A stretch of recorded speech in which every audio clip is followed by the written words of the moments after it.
Welcome to our very first microeconomics lecture. I am very happy to be your instructor for this course, and as we go through the video lecture series throughout the semester, I hope that it will be clear, it will be precise where it needs to be, but most of all that you would enjoy learning as we go through the concepts and principles within microeconomics. So this is lecture 1A, Introduction to Microeconomics.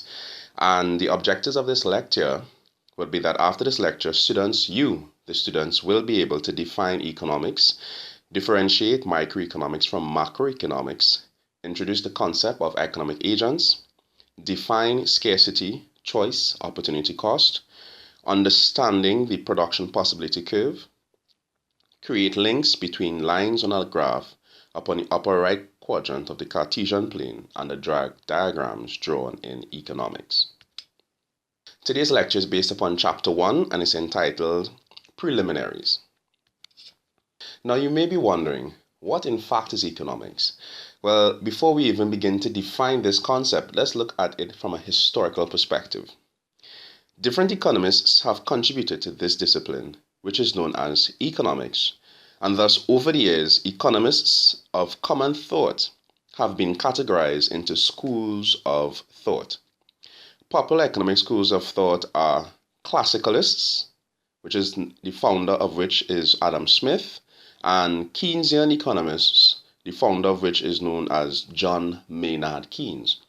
Now, there are many other schools of thought in economics, but at this point in time, what we want to focus on is these two particular schools of thought. Now, as was stated before, a school of thought simply will be a group of economists that share common ground as to how they believe the economy operates, issues and principles that affect economic theory, and how they believe economic theory unwinds, how they believe economic theory performs. So they hold fast to certain assumptions of how the economy works. Now, the classicalists, this group of economists, what they believe actually is that the economy is something that is inherently stable, that any interruptions in economic activity with an economy will right itself. As a result of this, the classicalists believe that government has little role or function to play within an economy apart from simply providing public goods, such as public transport, providing defense, education, and healthcare. Apart from that, what the classicalists believe is that the government should not really involve itself in the day-to-day runnings of the economy. The government should not involve itself in the private sector. This should be left to, as rightly stated, the private sector. The private sector should be the one to generate economic activity and commerce in the view of the classicalists. Okay? The classicalists also believe, because the economy is inherently stable, that anybody who is unemployed chooses to be unemployed, and therefore they state that unemployment is rather voluntary as opposed to being involuntary. Now, when you think about those concepts, there are some people who support this view, all right, and therefore they would contribute to this particular school of thought, but there are other individuals who disagree and have possibly even observed differently. Take, for instance, the issue of unemployment. It is actually true that there are some individuals who choose to be unemployed because they are not satisfied with the wage that they make or the salary that they may have been offered when they went to a job interview.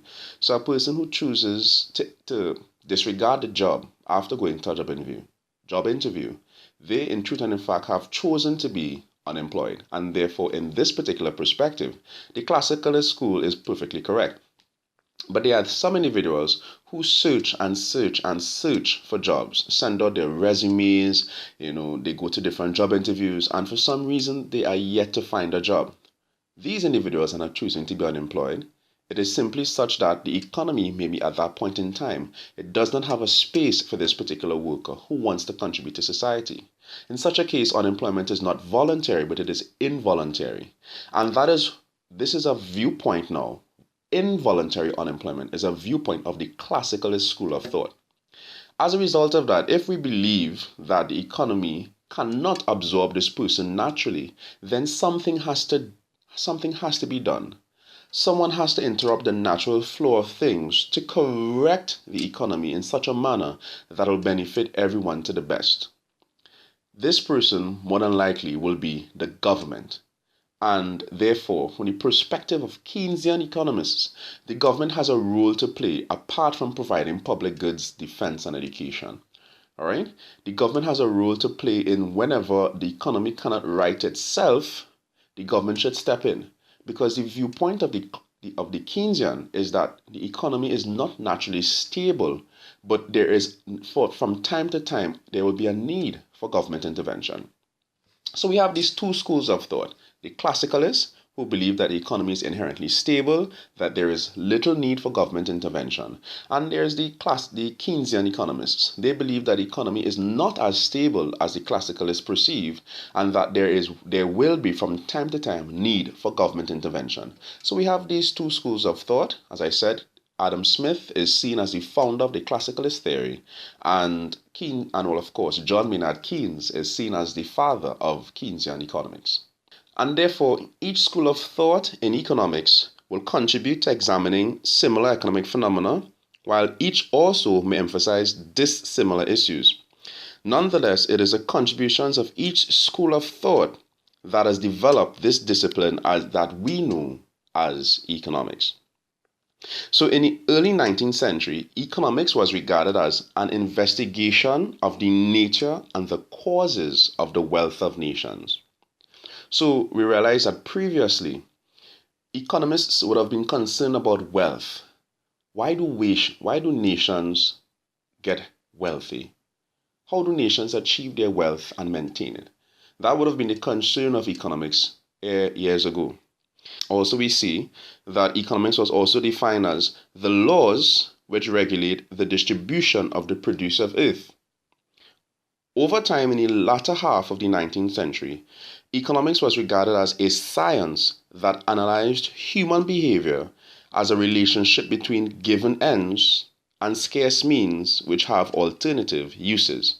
And lastly, it is seen as a study of the principles that govern the efficient allocation of resources. So these are definitions that have come from different economists over time in the past.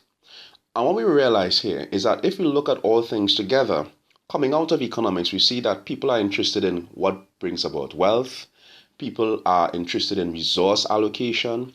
People are interested in understanding how human beings react in society with regards to making decisions as they use their scarce resources in order to achieve their given ends. And also we see that people are concerned with the regulation of the produce of the earth. How is it distributed? How are resources going to be distributed? All right. So these are the thoughts that would have occupied the economists of the past. There's a famous economist from the Caribbean known as Arthur Lewis, and he states that good economics begins with a concern for the conditions under which people live. So here now we have another aspect of economics, which doesn't just look at how resources have to be allocated. It doesn't just look at wealth.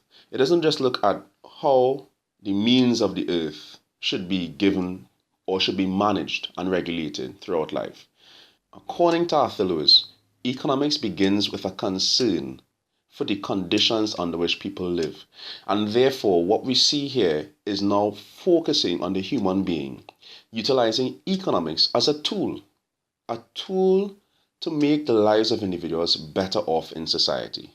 So, if we look at everything that was said before, we could utilize resources and allocate it efficiently, regulate the gifts of the earth in a manner, ultimately, that as we go about our daily lives, seeking to satisfy our wants and needs with limited resources, we should do so in a manner that will not leave individuals worse off. However we engage in our activities in society, we should strive to do so in a manner that makes everyone as better off as possible, or at least makes everyone winners. So ultimately, we recognize that economics can be simplified into two basic categories. One, focusing on the nature of the resources that exist. We realize that in life, on earth, that resources are finite. Resources are a given stock. And ultimately, when you compare it to the wants and needs that human beings have, resources are insufficient because the wants and needs of individuals in society are actually unlimited. That is the viewpoint of economics. So, as a result of a situation where your resources are finite, your resources are limited, and your wants and needs are unlimited, you realize that economics has to focus upon playing a crucial balancing act. A balancing act in terms of how are we going to use the resources that are available to satisfy the wants and needs that exist within society. Man's basic goal is survival. That is man's basic goal, survival. And his basic needs are food, shelter, and clothing. And therefore, these are what we can categorize as man's needs. And wrapped up in man's needs would also be man's wants. Luxury goods, example, brand name clothing. In Trinidad and Tobago, we have a local cornflakes known as Sunshine, but we also import Kellogg's. So some people may choose between Kellogg's and Sunshine, and they may view Kellogg's as a luxury item for them. Naturally, man's wants and needs, as I said previously, are limitless. And the ability of man to acquire what he desires in life is based upon one main factor, and that will be his resources that he has available. And when we speak about resources, resources will be terms such as land space for housing. We know that land space for housing, it is finite. Material to make clothing, that is also finite. Food for consumption, this is also finite. Inputs for any commodity that are demanded, whether it is electronics, whether it be a car, whether it be traveling, whatever we desire in life, whether it is a good or service, all of these things require resources to be made, and therefore the inputs to make these goods and services that we desire in life, they are also finite. So we realize that resources are finite, wants and needs are limitless, and there is a need ultimately to balance this context. It is apparent that the supply of goods and services that we desire in life would be restricted based upon the limitations of the resources that are needed to produce it. And therefore, as a result, economics is a discipline which investigates how societies perform a crucial balancing act between satisfying unlimited wants and needs within the context of limited resources. Moving on, let's look at people within a society. In economics, we seek to actually classify everyone in society based upon the economic activities that they engage in. Now, I mentioned the term economic activities. So, what in fact are economic activities? These are all the activities that pertain to consumption, distribution, and production. Okay? Economic activities pertain to all activities that are concerned with production, distribution, and consumption. So there will be individuals in society who engage in the production of goods and services.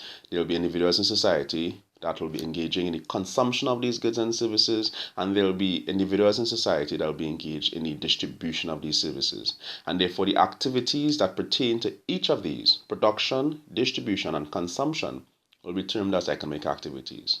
Now, not everybody in society produces, right, in terms of from a firm perspective, but everybody in society consumes. And there are those, of course, who engage in the distribution of goods and services. So ultimately, everybody in society will be able to fall into some category or the next. And therefore, based upon these economic activities, we call individuals in society, or we term individuals in society as economic agents. So the economic agents are the different individuals within society that perform differing economic activities.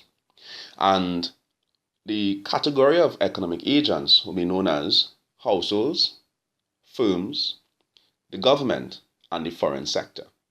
Let's look at the household. Households are the individuals within society that provide their labor services to firms. Households are able to gain an income, they're able to gain their resources by supplying their services to firms. And ultimately, with the resources that they gain, they engage in consumption. Then we have firms. Firms are those individuals in society who are entrepreneurial in nature.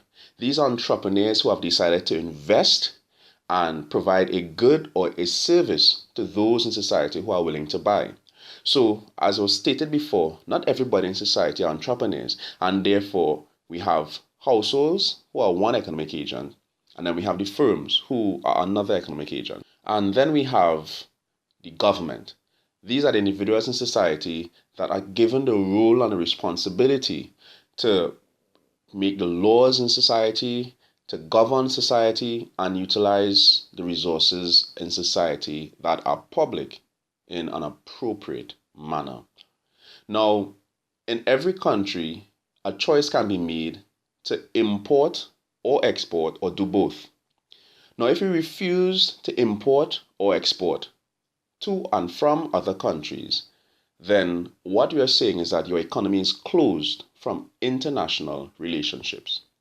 It is closed from international activity, and therefore, economies that do not import or export are termed as closed economies, and therefore there will only be households, firms, and the government as the economic agents that exist in such an economy.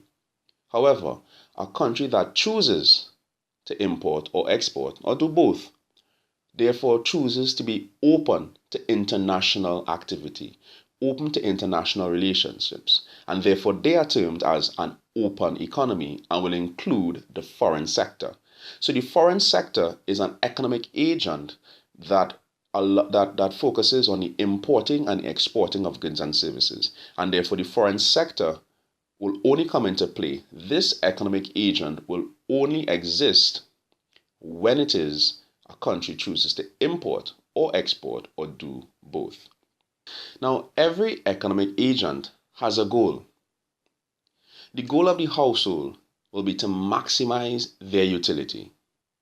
Whatever services that they engage in, whatever goods that they purchase, their goal will be to maximize their utility, to gain the highest level of satisfaction that their money can get them. Also, firms. Why do firms exist? Why does someone choose to be an entrepreneur? The goal of firms, it is not simply just to make a profit, but in economics, we assume that their goal is to maximize their profits, to gain the highest level of possible profit when they produce each good that they sell. Then we have the government. Remember, we said that the government is one institution that is supposed to oversee the running of a nation, of an economy. And therefore, the goal of the government will be to maximize the utility for all citizens within society. So we have the households who their goal is to maximize their utility. The firm's goal is to maximize profits, and the government's goal will be to maximize utility, maximize welfare. The foreign sector, that's a bit different. The foreign sector can consist of households participating, firms, and even the government. Think about it. Firms can import from abroad to sell those goods locally within an economy. So for every Nike shoe, Reebok, or Adidas shoe that is sold in Trinidad and Tobago, these are imported products. And therefore, the reason a firm would import from abroad will be to sell, and their goal will still be to make a profit. So the firm will engage in the importing and the exporting of goods and services for the sole purpose and intention of still maximizing their profits. The government also, there are times the government may provide local services by importing some of their resources from abroad, some of their inputs, from abroad. Governments can also export some of their services also abroad. So we realize now that even when the government imports or exports, the overall goal will still be to maximize welfare for citizens within an economy. And lastly, households. In previous years, households would have needed to depend upon firms to import goods that they desire. But now today, there exists things known as a skybox. A skybox will allow me here in Trinidad and Tobago to purchase from abroad and have that product sent to me from the US into Trinidad. That is also facilitated by, of course, the ability to engage in credit card transactions that allows me to pay for such goods online. So the ability to pay for goods online and have them delivered to me here in Trinidad and Tobago allows me to also bypass the firm and directly import from someone abroad. You therefore realize that the household can also engage in importing and exporting, and the sole reason for me doing so as an individual will be to still maximize my utility, maximize my satisfaction. Therefore, in the foreign sector, the goal of the foreign sector is dependent upon who operates within the foreign sector. And in today's world, everyone participates in the foreign sector, more or less. So therefore, the goal of the foreign sector will be to maximize profits, to maximize utility, and of course to maximize welfare within a society, respective of the economic agent that is operating within the foreign sector. Now, for every economic agent that has a goal, they must engage in economic activities to achieve their goals. They must demand. They must engage in demanding some form of economic activity if they are able to achieve their goal. So therefore, for households to achieve their goal of maximizing utility, they must consume. They must demand goods and services to consume if they are to achieve their goal of maximizing utility. Firms must demand and engage in investment activities in order to achieve their goal of maximum profit. When a firm creates a product, the money they spend to advertise the product, the money they spend for security to even guard their product or guard their premises, the money they spend to invest in research and development, every dollar a firm spends to produce a product and get it sold can be considered as investment activities because they are actually investing in their product to ensure that it does sell. Even when they purchase security. Because if you did not have the security, the money that you spent to produce the product can be lost if that product is stolen. And therefore, the money spent on security can also be considered as a form of investment to ensure that their product, after having been produced, remains in the firm so that it can be sold. So ultimately, what we're trying to say from a general perspective, every activity that a firm engages in, that it demands in order to make their profit, it can be considered as investment activities, and therefore the demand of the firm can be termed as investment. And think about the government. Maximizing welfare is ensuring that those that need have access, ensuring that the goods and services that we in society need is present. The only way that these goods and services can be present is if the government spends money. It is if the government engages in public expenditure. And as a result of that, the demand or the activities that the state, that a government will have to invest in will be public expenditure if they are to achieve the goal of maximum welfare. So the provision of roads, the provision of healthcare, the provision of every good and service by the state can only be done when there's expenditure, when there's government expenditure, and therefore the demand of the state will be government expenditure, also known as public expenditure. The foreign sector can consist of households participating, firms, and even the government. The demand in order to maximize profits of a firm, the firm either chooses to import or export. In order to maximize utility of the household, the individual in the household has to choose to either import or export. And likewise to the government, they have to also choose between importing and exporting. As a result, the demand of the foreign sector will be importing and exporting. So, in summary, households engage in consumption in order to achieve their goal of maximum utility. Firms engage in investment activities in order to attain their goal of maximum profit. The government engages in public expenditure in order to maximize welfare. And the foreign sector engages in importing and exporting in order to attain the goals of the economic agent that is operating within the foreign sector.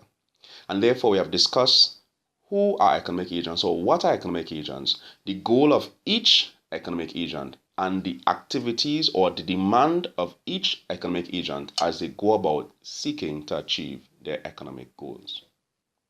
Now, the economic activities of production, distribution, and consumption can occur at a micro level or even at a macro level. And as a result of that, economics can be split into a discipline of two categories, two broad categories, known as microeconomics and macroeconomics.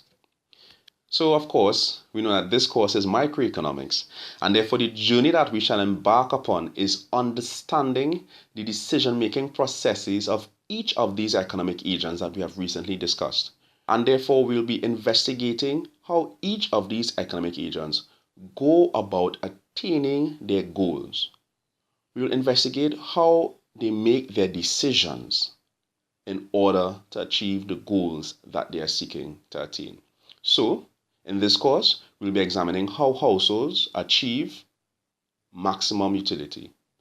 We'll be understanding how they make their decisions pertaining to that. We will also investigate how firms go about maximizing their profits and the principles and the theories that can be used to explain this process. We will also try our best to understand how government goes about maximizing the welfare of citizens in society. And therefore, we'll discuss issues such as public goods and even private goods and what the difference is between them.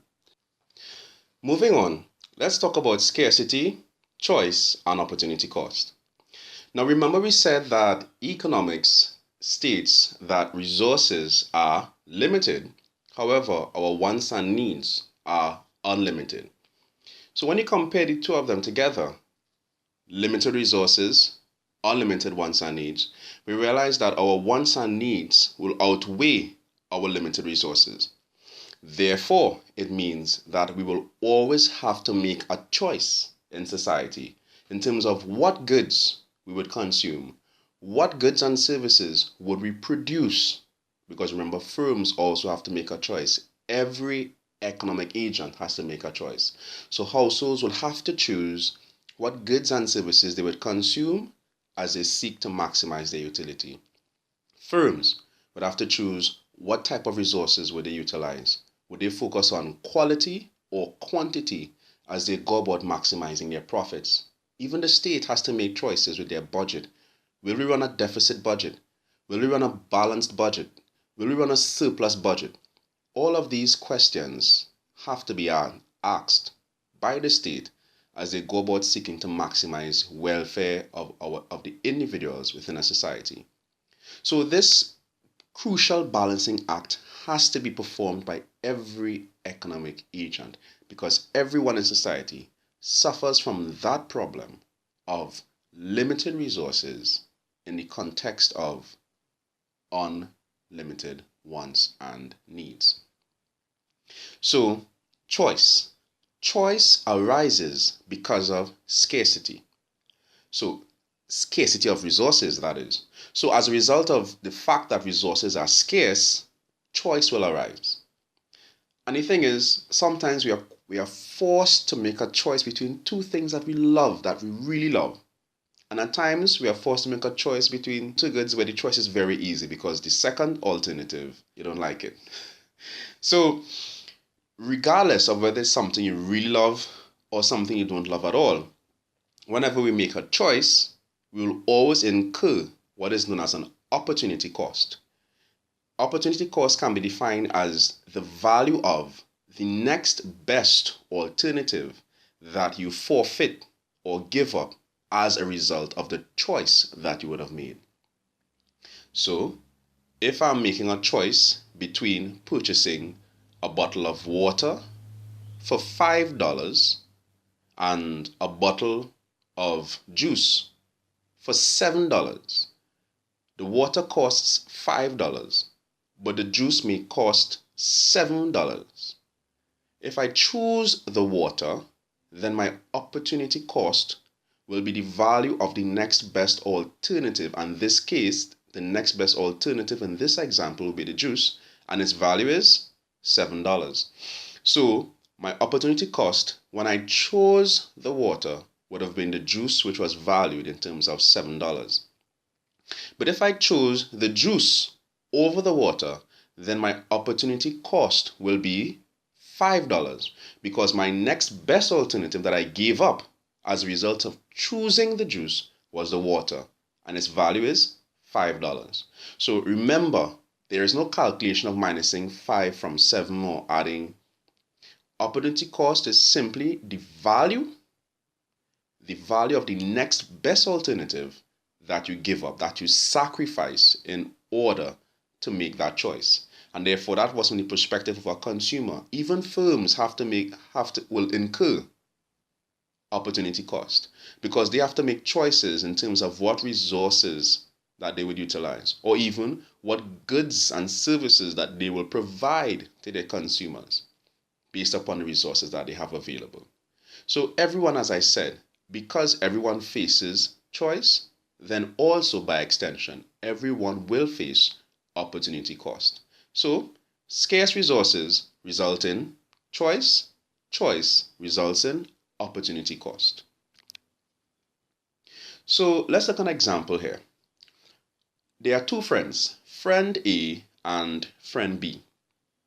Friend A chooses to go and work without having a degree, without choosing to do a bachelor's of science. And therefore, coming right out of CXC, friend A will be able to earn $5,000 in income per month with their qualifications coming out of CXC.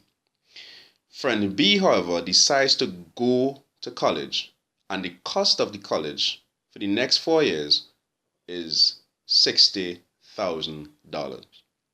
So we have friend A choosing to go and work, and friend B choosing to go and study. So we have a situation here where we have friend A who did CXC and is working for $5,000 per month, and therefore their annual salary is $60,000 a month.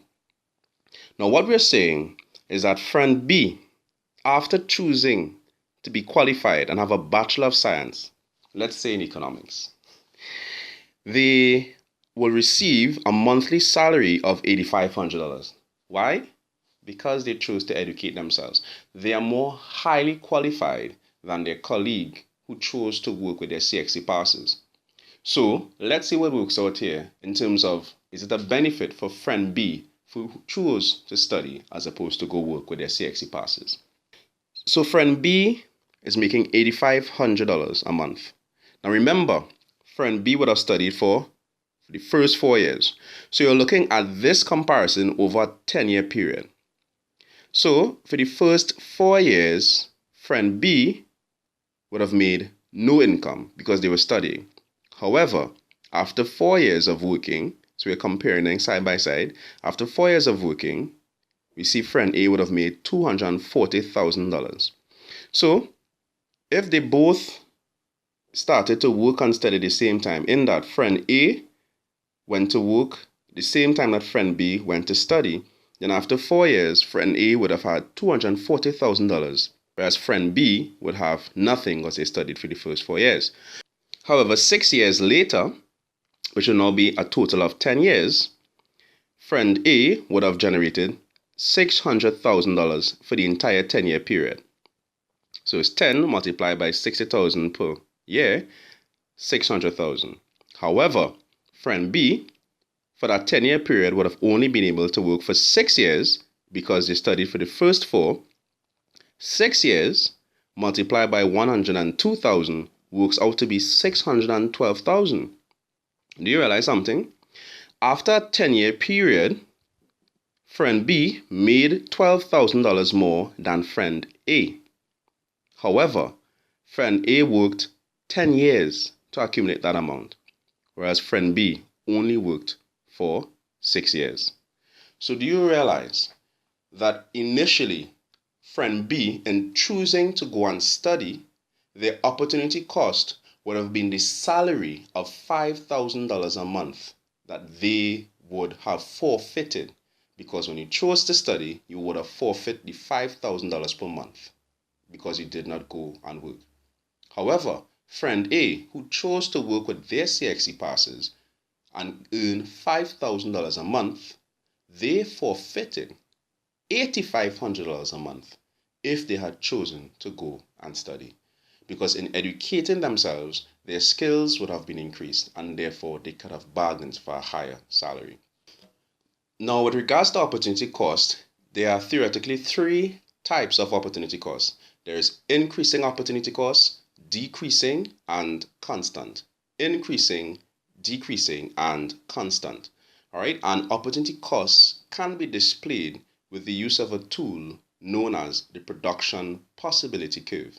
So all of these things will be explained shortly, but I want you to remember that opportunity cost can have three different categories: increasing opportunity cost, decreasing opportunity cost, and constant opportunity cost.